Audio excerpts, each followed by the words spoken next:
coming to how to interpret. And you can interpret it on your own 100%, but you can also interpret it with a coach a lot quicker. So I want you to remember that any sign of cervical mucus is a sign that the cervix is open. So even if it isn't producing the complete fertile mucus, it is still open. So we now need to account for that. But it's really important that when there is that fertile mucus, you are clearly in your fertile window.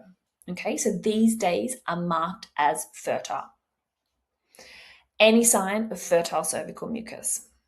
So your peak day can be a slippery day, a watery day, a stretchy mucus day, and it can also be creamy for some day. But what it is your last day of this fertile cervical mucus. Ovulation can either occur on that day or it can fall within 24 hours, 12 to 24 hours of that, okay?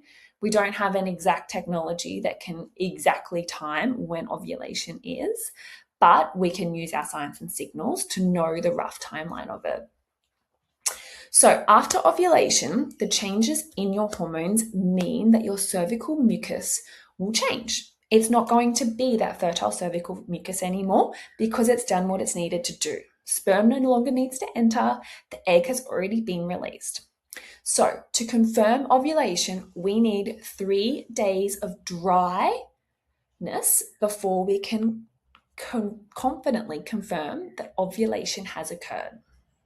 So your fertile window will be all of those fertile days of cervical mucus, ovulation, and then 3 days post-ovulation. So I've got a video, an image of that so we can go through it. So here this client has chose to use this tracker. At the top, you can see the cycle day. At the second line, you can see the date. Then we go to cervical mucus. So they have charted bleed, bleed, bleed, bleed, spotting. So these B days are marked as bleed. Then they go to 2 dry days. They've got a wet day, an egg white day, creamy, and egg white, I'm guessing that one would be. We go to a slippery day. Then we go to an egg white day, a creamy day, an egg white day. Then they go to a yellow, dry, creamy the day before their period begins. So if we look at the fertile window, it is all of the days that are marked as fertile. This day here, I'd have to confirm whether they met slippery or sticky, but from the top of my memory, this was a slippery day they have coded. But that's why coming and being specific on your charts is really, really important so you can determine the difference and write your codes down the bottom of your chart. So her fertile window is clearly like the wet days, all of these these fertile cervical mucus days.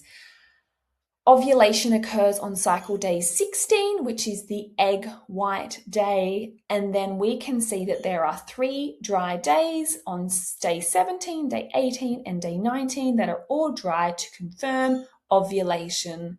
So we have marked FX as her egg white day and the following 3 days. So I have underlined in this pink all of the fertile days.